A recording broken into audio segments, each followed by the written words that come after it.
Christy again with the Chirp YouTube channel. Thank you for joining me today and for the other videos that I've put out this week. It's really fun to get to talk to you more than one time a week.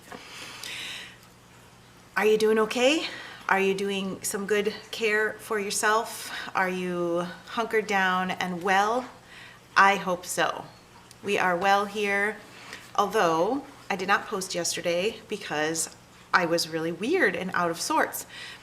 I didn't really mention this yet on this channel, but the ankle that I injured is not healed. In fact, it turns out that it has some stress fractures and some tendon inflammation and some other things going on in there. So I am back in the big, tall boot, and I had a cortisone shot in there to try to calm things down. And the cortisone is a steroid, which is it can do strange things to the body, and I ended up not sleeping, and then yesterday I was just very out of sorts, and I couldn't really manage to get anything done. So today I'm back, fairly normal, I think, but very sleepy.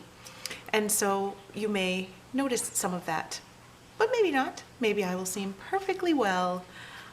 We are doing well here. We have plenty of toilet paper, and that is an important thing.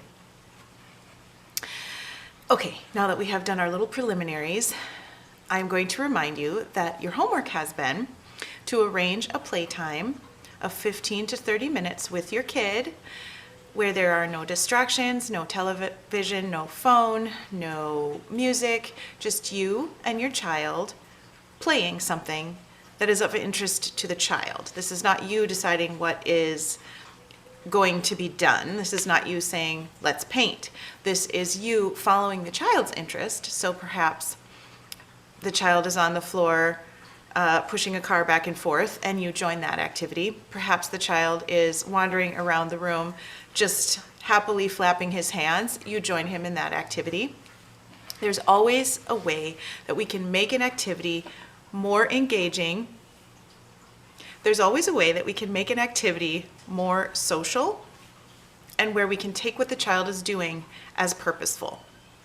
And that is what this playtime is about, is connecting with our child and making whatever the child is doing into an interpersonal process rather than a solitary pursuit. Today, we're going to talk about contingency. This is the second strategy of responsive teaching, contingency. The first one, of course, was reciprocity, which was my last video. This one, contingency, is that we need to make sure that our communication is related to what the child is doing. My comments need to be contingent on the child's experience.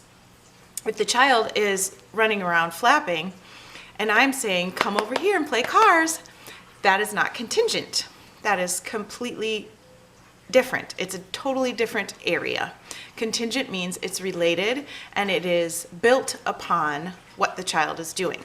So if the child is wandering around, flapping, engaged in a solitary pursuit, then in order to be contingent, I might step in front of the child and do the same thing with the big look of expected joy on my face that I will welcome interaction in this arena because I'm here to hang out with you. You are my important thing right now.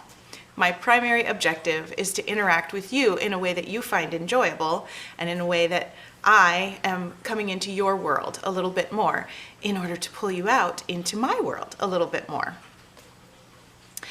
Sometimes kids will wander and we need to stand right in front of them. If they push us away, we say off and we let them wander some more until we stop them again with excitement and they say off. And this kind of interaction can become a game. Anything can become more social.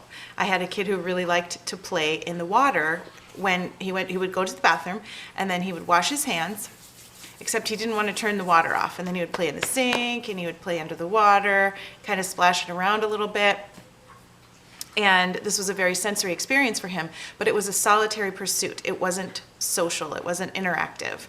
And we want every activity to be interactive. I could have said, water off, let's go play, but I wanted to make my communication contingent on his communication, and what he was experiencing right then was a lot of joy from playing in the water. Why can't I use that? The answer is, I can use that. And so I did. I turned the water off, and I waited with excited expectation until he looked at me. And then I said, water on, and I turned the water on. And then we both played in it together and made happy faces, and then I turned it off. And then I waited with excited anticipation.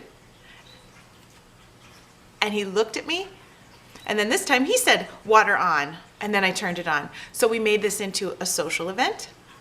We worked on communication during this event, and most importantly, we built our relationship, a relationship of trust, a relationship of fun, a relationship of reciprocity and contingency. There's a good example for you. Now, your homework is to look at your child during this time when you have set aside to interact specifically with your kid. Make sure that what you say and do is contingent on your child's signals. Whatever your child is interested in, that's what you comment on. That's what you get involved in. You don't try to change your child's direction. You go in the same direction your child is going in. Slowly, maybe placing new words in the mix, being very excited, being very interactional, being very appealing to look at and to listen to, and just see what happens. It's so exciting to see kids blossoming because of relationships with people they trust and have fun with. Once again, I hope you are well. I will see you soon with the third installment of this responsive teaching series. Have a wonderful day. Bye.